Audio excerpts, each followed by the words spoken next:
जय हिंद साथियों, JLCAS की रामबाण बैच में मैं अमित पाटीदार आप सभी का हार्दिक स्वागत करता हूं।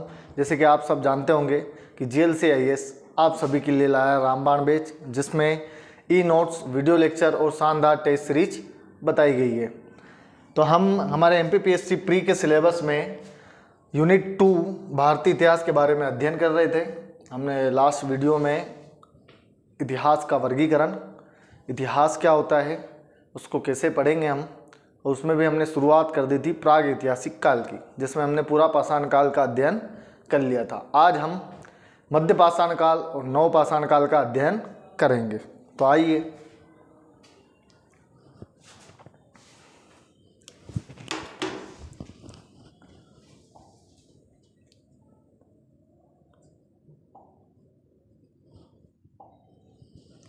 आज हम मध्य पाषाण काल का अध्ययन करेंगे, जिसका कालखंड 8000 ईसा पूर्व से 4000 ईसा पूर्व तक था। ये पूरा पाषाण काल था जो हमारा लगभग 8000 ईसा पूर्व तक था। फिर 8000 ईसा पूर्व से 4000 ईसा पूर्व तक हमारा मध्य पाषाण काल चालू होगा। इसमें हम सबसे पहले देखेंगे इसके लक्षण, किन किन लक्षणों के आधार पर हम ये बता सकते हैं कि ये मध्य पाषाण काल है। सबसे पहला आखेटक, मतलब ये शिकार करते थे। फिर खाद्य संग्राहक,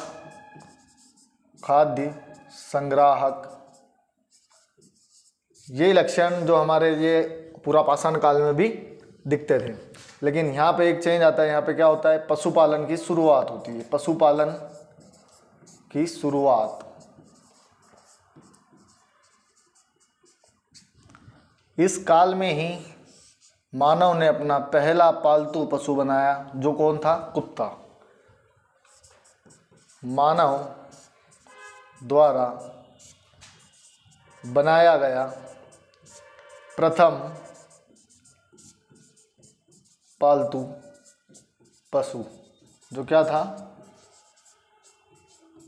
कुत्ता। अब हम यहाँ इसमें इस काल के औजारों की बात करें कि औजार कैसे थे, तो इस समय जो औजार थे छोटे छोटे नुकीले पत्थरों से बनाए जाते थे, जिन्हें हम माइक्रोलिथ या सूक्ष्म पाषाण औजार कहते थे। छोटे छोटे नुकीले पत्थरों से निर्मित, जिन्हें हम क्या कहते थे, माइक्रोलिथ।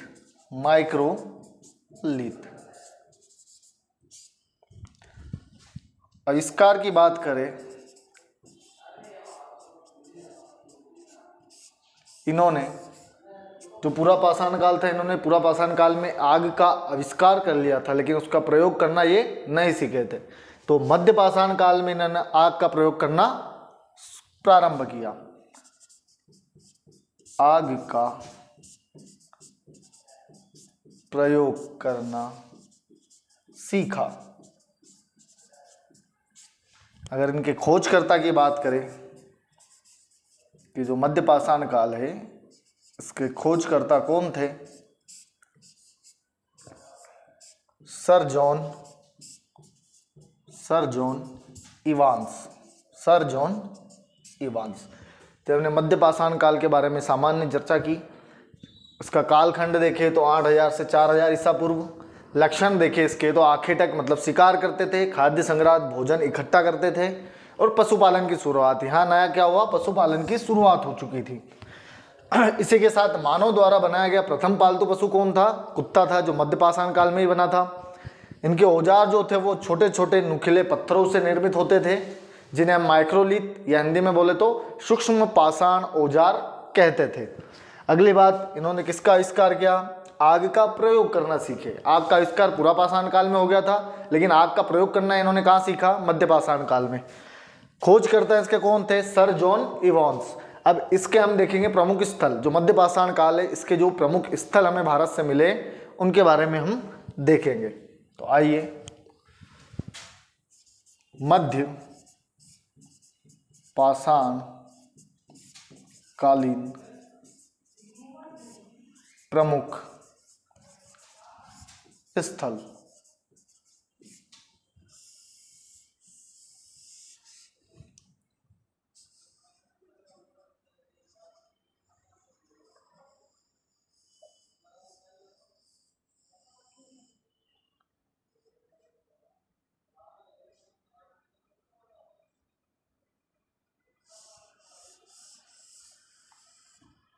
सबसे पहला तो ये राजस्थान है, इसके भिलवाड़ा जिले में कौन सा स्थान था? बागोर। क्या नाम था? बागोर। यहाँ से हमें मध्य पाषाण कालीन सबसे बड़ा आवासीय स्थल मिला। ये किस नदी के किनारे था? कोठारी नदी। जो राजस्थान का भिलवाड़ा जिला है, उस जिले में बागोर नामक स्थल है जो कोठारी नदी के किनारे हैं। और यहाँ से हमें क्या मिलता है? मध्यपाषाण काल का मध्यपाषाण कालीन सबसे बड़ा आवासीय स्थल कहाँ से मिला? बागोर, राजस्थान से।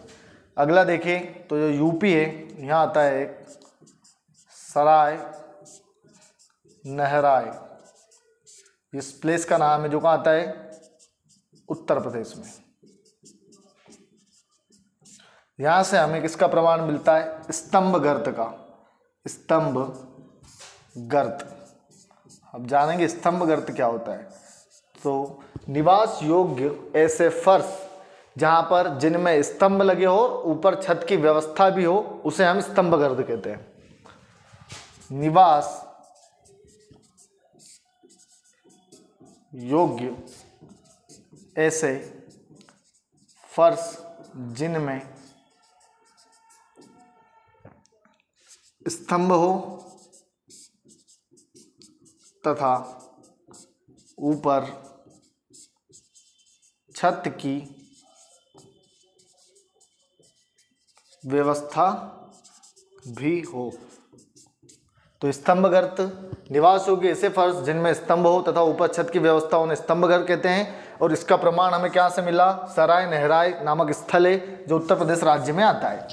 अब देखेंगे हमारे जो मध्य प्रदेश है, वहाँ हमको दो स्थल मिले महत्वपूर्ण। एक था आदमगढ़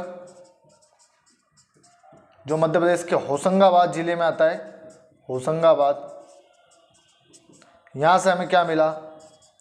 पशुपालन का प्रथम साक्ष्य, पशुपालन का प्रथम प्रमाण। दूसरा हमें यही होशंगाबाद जिले से पंचमढ़ी, ये भी होशंगाबाद जिले में आता है। और यहाँ से हमें दो द्वीप मिले जो दो शैलाश्रय थे। शैलाश्रय का मतलब होता है कि जब आदि मानव या इस काल में जो मानव थे वो गुफाओं के अंदर घर बना के निवास करते थे, उन्हें हम शैलाश्रय निवास कहते थे। तो ये दो मिले थे, इसका नाम एक तो जम्बू द्वीप और दूसरा डोरोथी द्वीप। डोरोथी द्वीप। तो ये हमारे मध्यपाषाण कालीन प्रमुख स्थल थे जो हमने पढ़े। पहला बागोर जो भिलवाड़ा में, राजस्थान के भिलवाड़ा जिले में कोठारी नदी के किनारे हैं। यहाँ से हमें मध्यपाषाण कालीन सबसे बड़ा आवासीय स्थल मिला।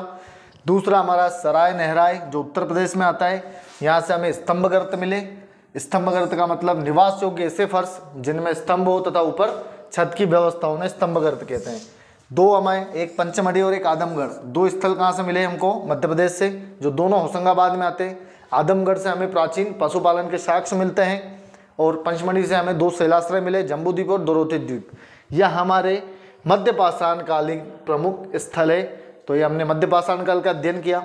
अब आगे हम नवपाषाण काल के बारे में जानेंगे। नवपाषाण काल। जैसे जैसे समय निकलता जाएगा वैसे वैसे इतिहास में क्या विकास होता जाएगा। इसका काल देखिए तो 4000 ईसा पूर्व से लेकर 2500 ईसा पूर्व तक था। इसकी हम बात करें, अगर इसके लक्षण देखें, कृषि,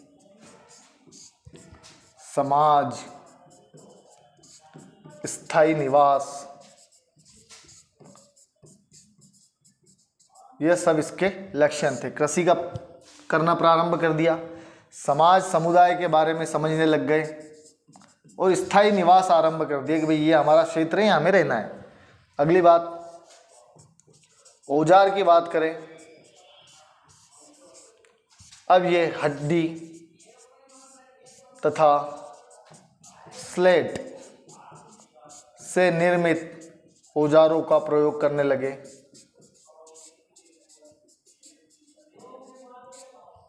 औजारों का प्रयोग करने, अगर खोजकर्ता की बात करें, खोजकर्ता थे डॉक्टर प्राइमरोज। तो ये हमने देखा नवपाषाण काल, इसके लक्षण। इस समय कृषि, समाज, स्थायी निवास, इन सब के बारे में समझने लग गए थे। औजार ये हड्डी तथा स्लेट के निर्मित औजारों का प्रयोग करते थे। उसके खोजकर्ता कौन थे? प्रथम खोजकर्ता डॉक्टर प्राइमरोज। अब इसके हम कुछ महत्वपूर्ण स्थलों के बारे में चर्चा करेंगे नवपाषाण कालीन। नवपाषाण कालीन प्रमुख स्थल।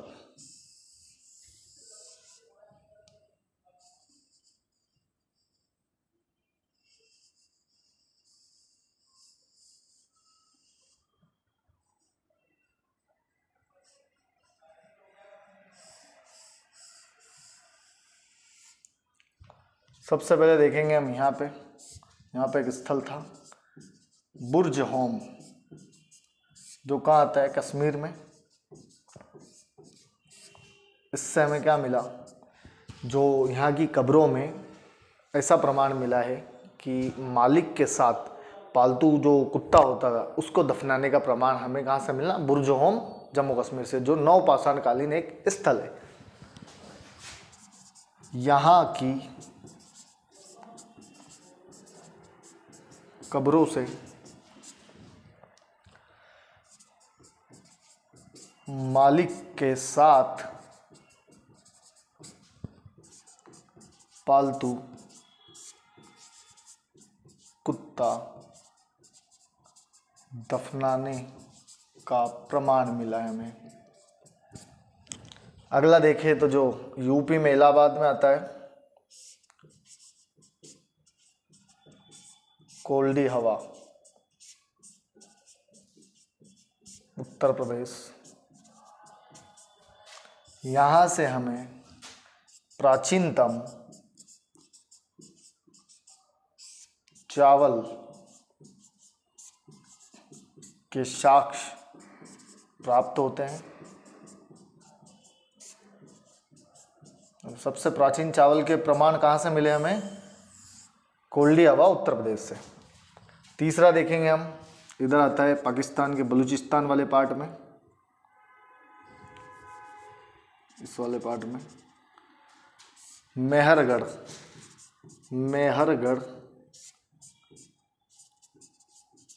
बलूचिस्तान, पाकिस्तान। यहाँ से हमें कृषि के प्राचीनतम साक्ष्य मिले।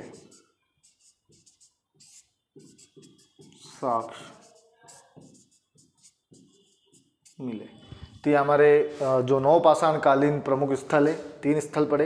एक मेहरगढ़ जो पाकिस्तान के बलूचिस्तान वाले प्रांत में आता है, यहाँ से हमें कृषि के प्राचीनतम साक्ष्य प्राप्त होते हैं। दूसरा हमने बुर्ज होम देखा जो कश्मीर में आता है, और यहाँ से क्या मिला है हमें? कब्रों में मालिक के साथ पालतू कुत्ता दफनाने की प्रमाण मिले। तीसरा हमने पढ़ा कोल्डी हवा जो इलाहाबाद के पास में उत्तर प्रदेश में आता है, और यहाँ से हमें चावल के प्राचीनतम प्रमाण प्राप्त हुए। तो यह हमारा पुरापाषाण काल, मध्यपाषाण काल और नवपाषाण काल तीनों हमने अध्ययन कर लिए। मतलब हमारा प्राग ऐतिहासिक काल समाप्त होता है। अब हम आगे बढ़ेंगे आद्य ऐतिहासिक काल की ओर, जिसमें हम हड़प्पा सभ्यता का अध्ययन करेंगे। तो आइए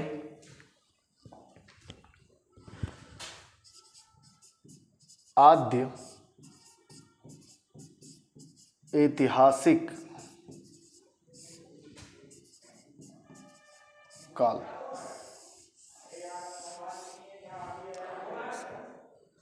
अगर इसकी परिभाषा की बात करें, इस काल में लेखन कला के प्रचलन के बाद भी, लेखन कला के प्रचलन के बाद भी हम उपलब्ध लेख पढ़ नहीं सके। मतलब आद्य ऐतिहासिक काल की अगर बात करें तो इस समय क्या था कि जो लेखन कला का विकास तो हो चुका था, लेकिन हम उन्हें पढ़ नहीं पाए, इसलिए इसे आद्य ऐतिहासिक काल कहते हैं। इसके अंदर हम अध्ययन करेंगे किसका? हड़प्पा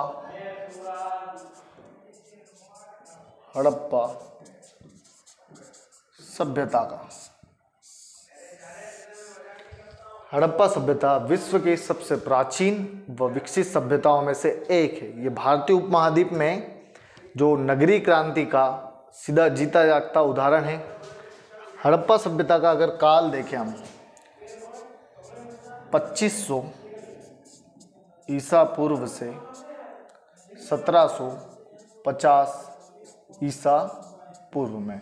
इसे आद्य ऐतिहासिक काल में इसलिए रखा गया क्योंकि हड़प्पा सभ्यता की जो लिपि थी वो भाव चित्रात्मक या भाव चित्राक्षर थी, कि उस समय के जो लोग थे वो अपनी भावनाओं को, अपने भावों को चित्रों के रूप में प्रकट करते थे, इसलिए हम उसका अर्थ निकाल नहीं पाए, इसलिए हम इसे आद्य ऐतिहासिक काल में रखते हैं। इसकी जितनी भी जानकारी हमें मिली है वो हमें पुरातात्विक उत्खनन से प्राप्त हुई है। हड़प्पा सभ्यता में हम क्या क्या अध्ययन करेंगे उसके बारे में देख लेते हैं। पहले तो सबसे पहले हम इस सभ्यता का उद्भव देखेंगे, उद्भव कैसे होता है इस सभ्यता का।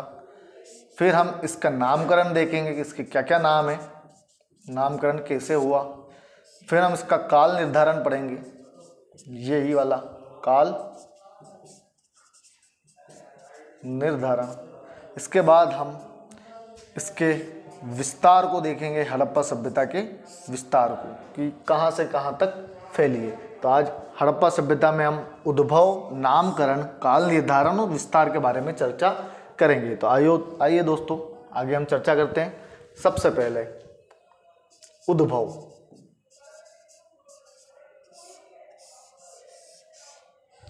उद्भव में क्या है कि सबसे पहले 1826 में एक अंग्रेज अधिकारी थे चार्ल्स मेसन, उन्होंने इस वाले एरिया में जो हड़प्पा और मोहनजोदड़ो के पास का एरिया है, उस एरिया में इन्होंने सबसे पहले पुष्टि की थी कि यहाँ पे किसी प्राचीन सभ्यता के प्रमाण हो सकते हैं। परंतु उसके बाद क्या हुआ, जैसे हमारे भारत में 1853 में पहली रेलगाड़ी मुंबई से थाने चली, तो उसी विकास क्रम में 1856 में जब रेलवे लाइन कराची से लाहौर बिछाई जा रही थी, उस समय के जो अधिकारी थे जॉन विलियम ब्रंटन, उस खुदाई में उनको वहाँ से कुछ ऐसी पुरातत्व वस्तुएं प्राप्त हुई, तो उन्होंने उन वस्तुओं को कहाँ भेजा? भारतीय सर्वेक्षण विभाग के पास। उस समय हमारे भारतीय सर्वेक्षण विभाग के जो निदेशक थे, हेड थे, वो कौन थे? Sir Alexander Cunningham. उन्होंने 1856 में ही हड़प्पा का दौरा किया, लेकिन वहाँ के महत्व को इतना समझ नहीं पाए। बाद में क्या होता है, जब 1921 का दौर आता है, उस समय हमारे भारतीय पुरातत्व विभाग के जो निदेशक थे, जिनका नाम था सर जॉन मार्शल, इन्होंने इसका महत्व समझा और इन्हीं के नेतृत्व में राय बहादुर दयाराम साहनी ने 1921 में सर्वप्रथम हड़प्पा में खुदाई की और हड़प्पा सभ्यता की खोज की। तो आइए देखते हैं इसके उद्भव के बारे में। पहली बात, 1826 में चार्ल्स मेसन ने यहाँ पर प्राचीन सभ्यता के अवशेष होने की पुष्टि की। आगे चल के क्या होता है 1856 में कौन, John William Brunton, John William Brunton ने क्या कराची से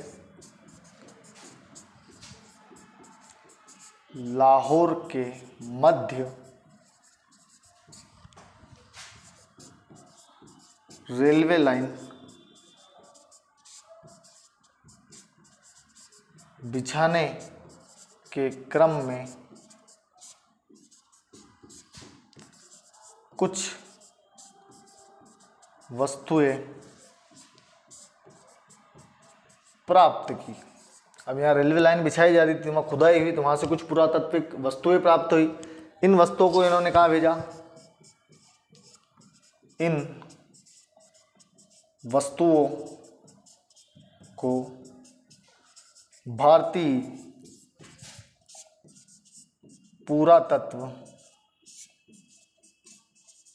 विभाग के पास भेजा। इसके बाद क्या होता है, नोट डाल के लिख लेना अगर एक बात हो तो। भारतीय पुरातत्व सर्वेक्षण विभाग के जो जन्मदाता है वो अलेक्जेंडर कनिंघम थे। 1861 में इसकी स्थापना की गई थी। लिख लो, भारतीय पुरातत्व विभाग की स्थापना कब हुई, 1861 में। किसने की, अलेक्जेंडर कनिंघम ने। ठीक है, अब आगे क्या होता है 1921 में सर जॉन मार्शल, ये हमारे भारतीय पुरातत्व विभाग के निदेशक बनते हैं और इन्हीं के नेतृत्व में दयाराम साहनी जी थे, वो हड़प्पा की खोज करते हैं। इसी के अगले साल 1922 में राखलदास बनर्जी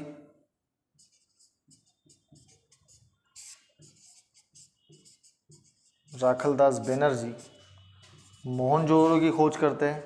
मोहनजोदड़ो की खोज, दोनों स्थल पाकिस्तान में है वर्तमान में।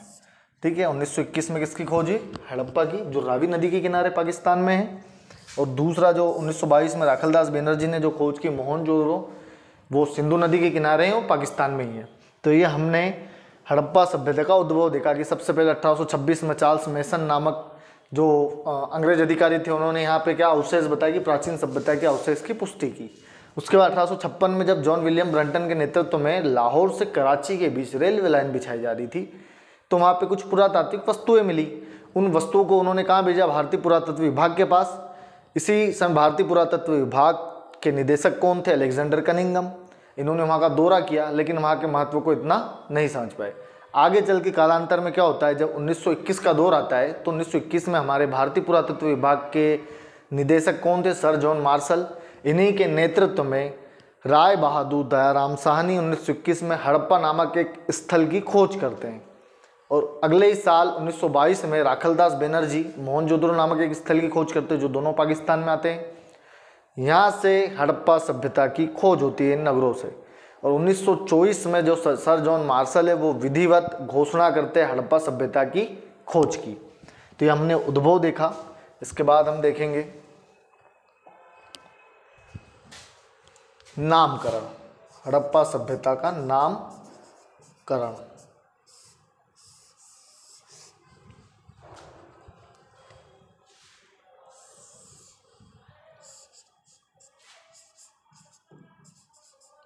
हड़प्पा सभ्यता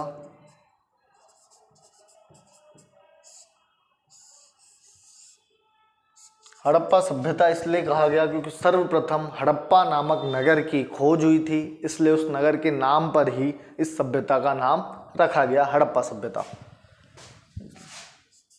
सर्वप्रथम हड़प्पा नामक नगर की खोज के कारण इसे क्या कहा गया, हड़प्पा सभ्यता। अगला अगर देखें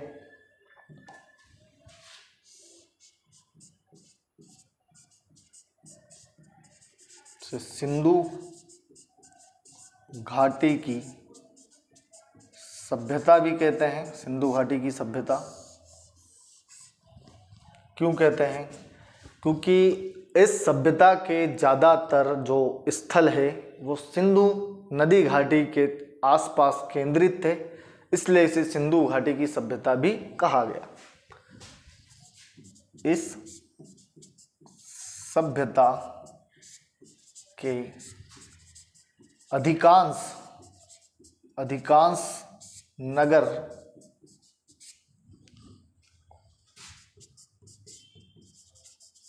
सिंधु नदी घाटी के आसपास केंद्रित थे। अगला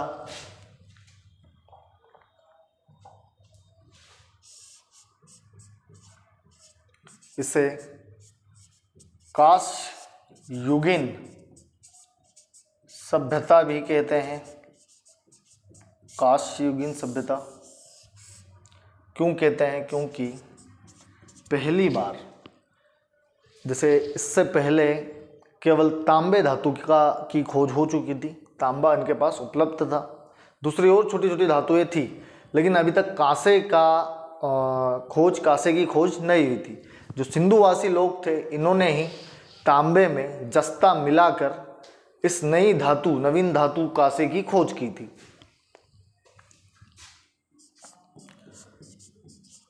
तांबे में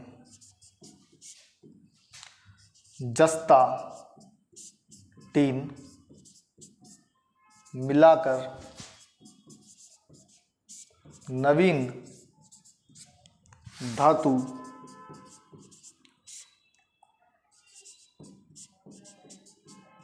कांसे की खोज की थी। इससे पहले कांसा नहीं था, हड़प्पा वासियों ने इस कांसे की खोज की, इसलिए इसे कांस्य युगीन सभ्यता भी कहते हैं। अगली अगर देखें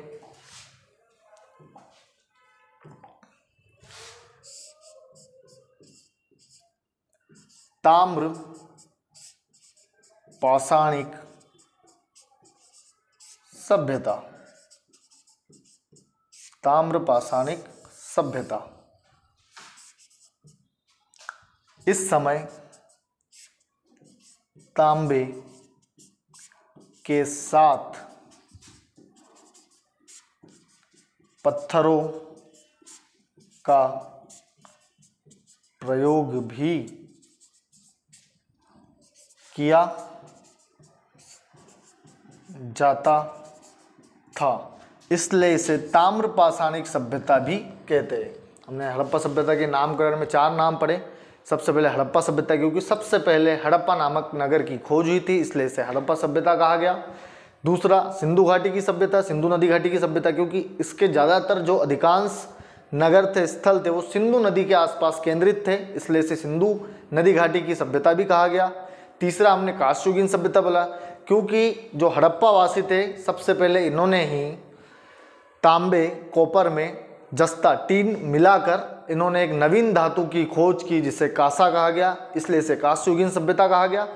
चौथा ताम्र पाषाणिक सभ्यता, क्योंकि तांबे के साथ साथ पत्थरों का भी उपयोग करते थे, इसलिए इसे ताम्र पाषाणिक सभ्यता भी कहा गया।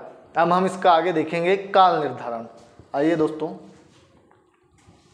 काल निर्धारण।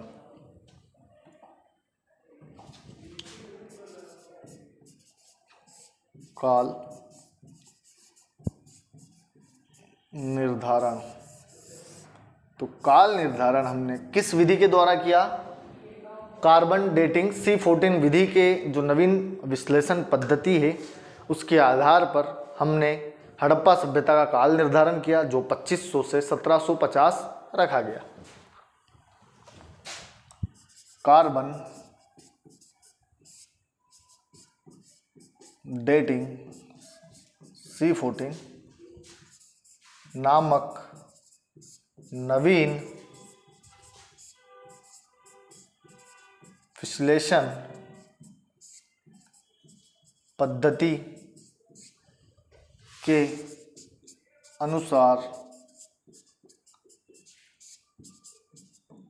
हड़प्पा का काल 2500 ईसा पूर्व से